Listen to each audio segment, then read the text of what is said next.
I have partnered up with Alois to make a brand new Mordekaiser guide, and I would say it is the best Mordekaiser guide out there right now. I have given out every single piece of information that I could think of. Absolutely anything that I use, I gave out in this guide. Explaining mid to late game stages, itemization, runes, combos, absolutely anything and everything I could think of. Even video matchups. And some of these video matchups go on to be 20 minutes or longer, just for that one particular matchup. Currently, there are not all top lane champions in video format, but over time I will add more and more of them. This is also where the tips and tricks section of the matchup spreadsheet went, in case you were all wondering. As part of the agreement, I had to move it to this guide exclusively. Every other guide I have is still completely untouched, and the rest of the spreadsheet on top of the mobafire guide is still also the same on the Mordekaiser side. If you want to check it out, you can use the link in the description. With all that being said, please enjoy this video.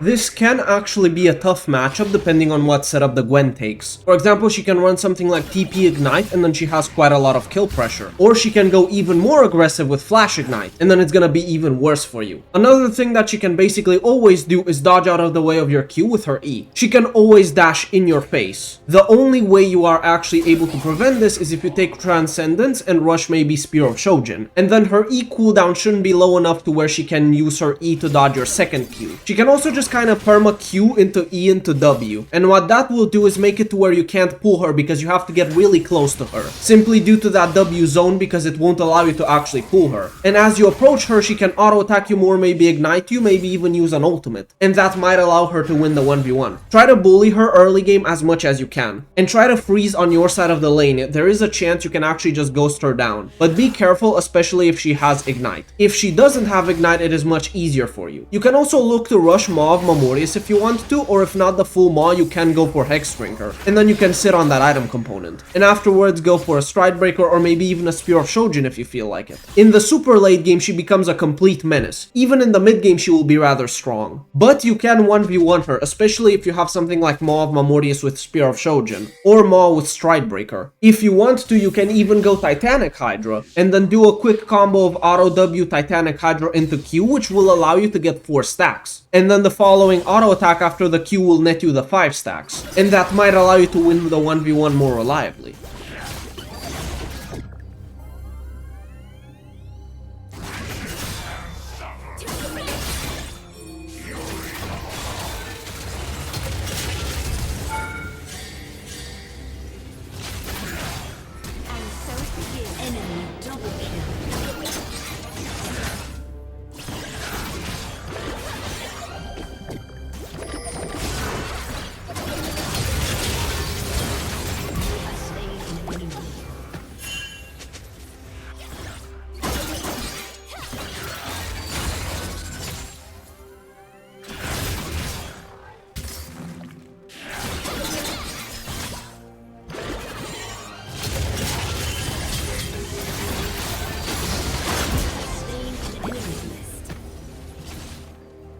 What I'm going to look to do right now is actually go behind her turret and hold her wave over there. And that is because I want my own wave to crash into her own turret. And that will make it to where my 1 minion wave will fight her 2 minion waves. And then it's always going to push into my side. And then I can keep a perma freeze on my end unless someone comes to help her break it. What ends up happening is that Gwen chases me and uses her ultimate, which forces me to ghost. But this isn't necessarily terrible. Yes, cooldown wise her ultimate is lower than my ghost, but this means her kill pressure while her ultimate is down is even lower, so she won't be able to contest me in a 2v1 if someone comes to help her, or even to 1v1 me as reliably, especially since she's not actually running ignite.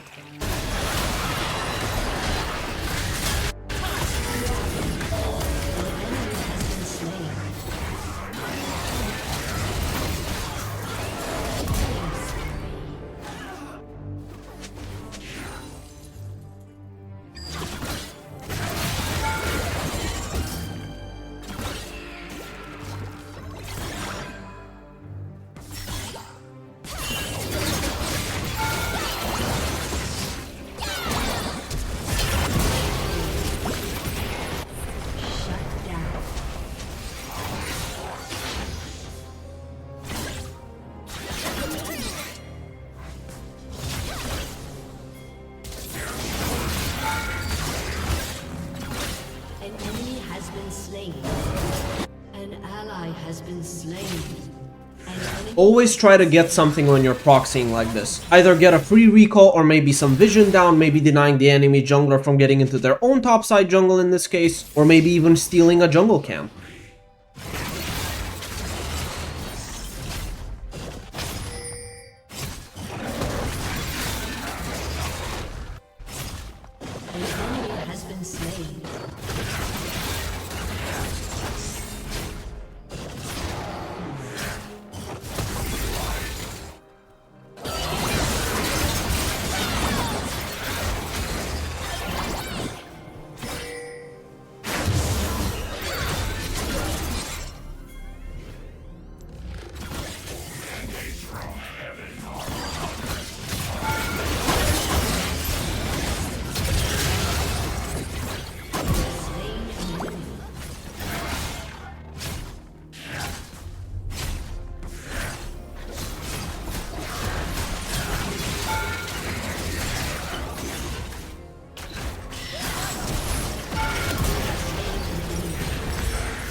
An enemy has been slain.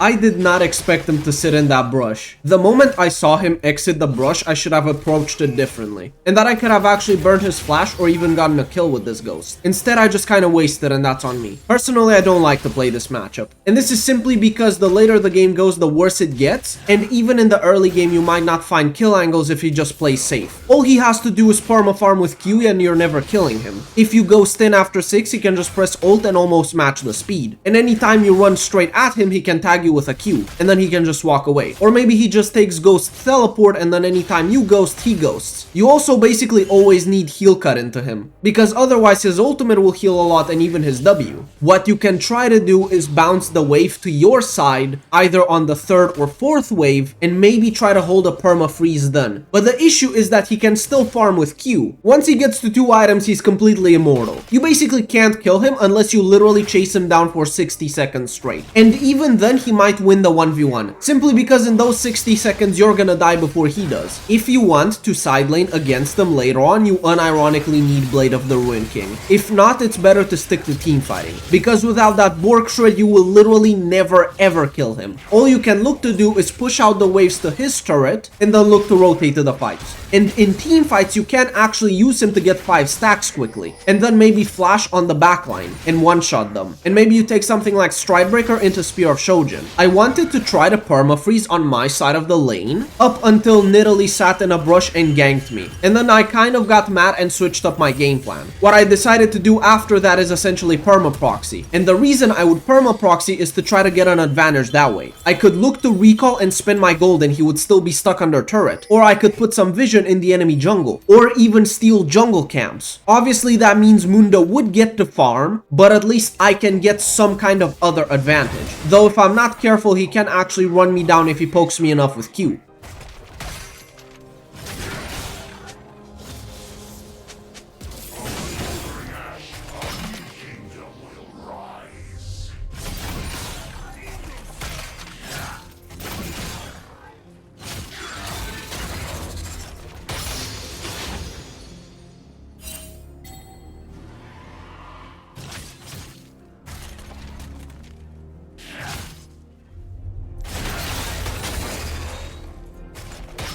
First blood.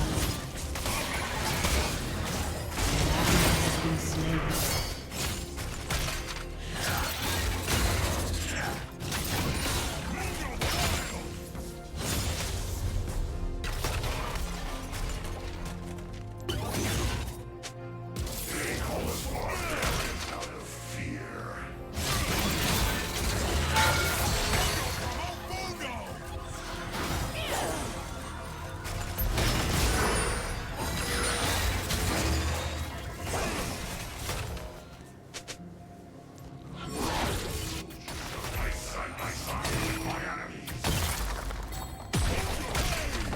An enemy has been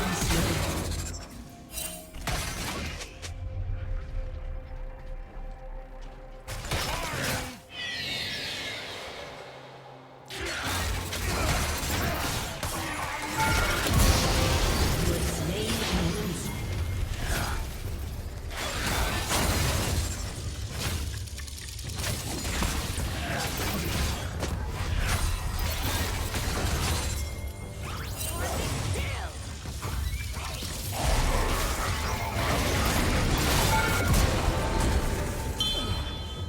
You have slain an enemy.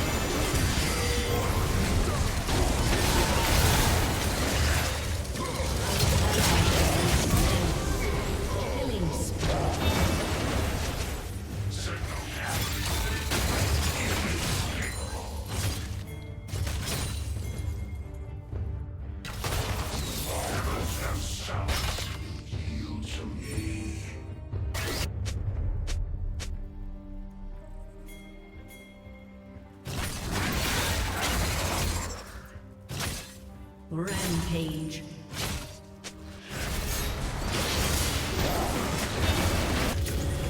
An enemy has been slain. An ally has been slain.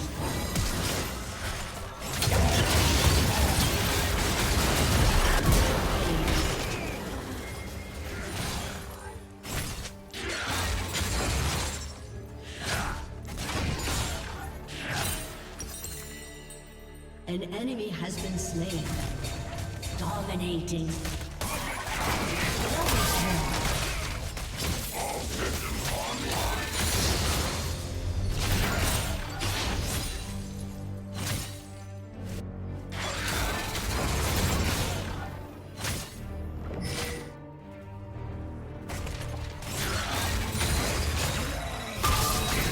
Turret plating is coming forward.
This is actually a pretty skilled matchup on both sides. In the early game, Darius might have an advantage, but not necessarily if the Garen plays it correctly. For example, level 1, I can't exactly deny him XP. And this is because if I just walk up to him and sit next to him, his spin will deal a lot of damage to me. And I actually care about that because Garen has more burst than me. I want to extend fights while Garen wants to just short trade. So if he just fully spins onto me and we both take equal health, I will lose that in the long run. Especially because he has Doran's shield and I have Doran's blade, plus his passive regeneration. On top of that, his level 6 all-in is especially deadly with Ignite, because once I'm around 60% health, I am basically instantly dead the moment he hits me, because he can just full combo me and one-shot me. However, if I can have the wave on my side, I will force him to walk up early on, and then I can ghost him down for the kill. But what Garen can do is actually fight for lane priority, or at least fight over the wave, so that the wave doesn't get into a position to where I can freeze on my side. It also depends on what runes Garen is running. If he is running Conqueror, his early game is stronger, but that means anytime he's caught out, he basically dies. However, with Phase Rush, he's much more slippery, and once he gets Boots of Swiftness and Stride Breaker, Phase Rush will basically allow him to evade every single fight I do against him. However, you can abuse him before that point. It also depends on what spells Garen maxes. If he maxes his E, he won't have enough speed on his Q, because his Q speed will last only a second, so then he won't be able to distance himself away, so he would have to space himself really well in the early game. If he doesn't rush Boots of Swiftness, it's even worse for him. You can also take Phase Rush yourself if you wish, and then you will basically always catch up to him, but then you will give up some early game pressure, because Conqueror gives you more dueling power. On side lane, he will basically just do the combo of QE Stride Breaker and then sprint away, and you're probably not going to catch up to him, unless you have Phase Rush yourself, of course. So what you can do is either push the waves out and then rotate to team fights, or try to dive him if you are super fed. Sterak's gauge is also pretty good against Garen, simply due to the fact that you're gonna block his entire ultimate damage. And speaking of his ultimate, it will be really tough to play against Garen in team fights, and this is because the moment you hit around 35 to 40% of your health in the late game, he can just press his ultimate and you die. So you need to stay really high health. And especially into their enemy comp, it is going to be extremely difficult for me to team fight. And this is because they have a lot of melee characters with a ton of burst. So the moment I get hit by anything, I will explode instantaneously.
turret has been destroyed.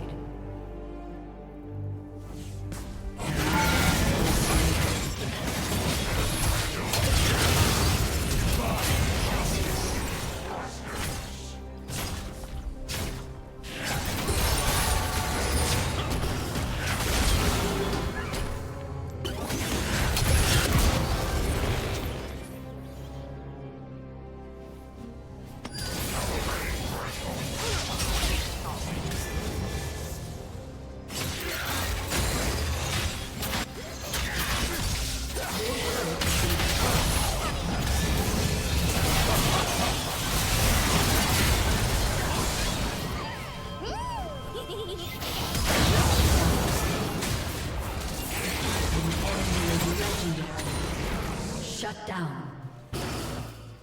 An ally has been slain. Shut down.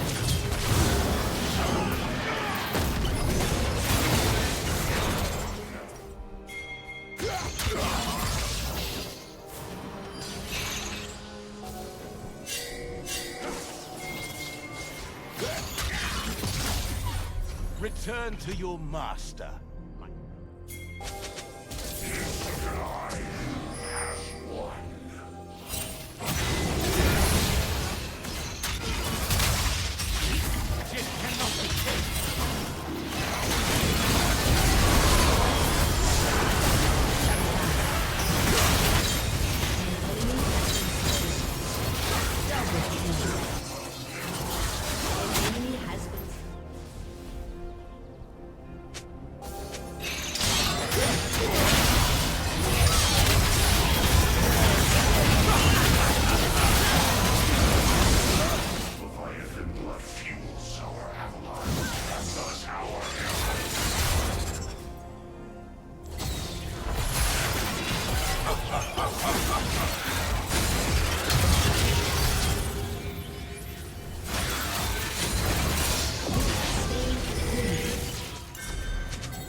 You can see just how horrible it is for me to play these fights. The moment anything hits me, I die. Because I cannot afford to draw below 40% because Garen just saves his ulti for me. Initially, I wanted to purchase Death's Dance as my last item, but then I thought about actually buying Guardian Angel. And this is because if I can survive one team fight where I get the Guardian Angel resurrection, that could be enough for us to just straight up end the game at this point.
Thank you guys for joining me in this video. I hope you found the information useful, and I will see you in the next video, hopefully very soon.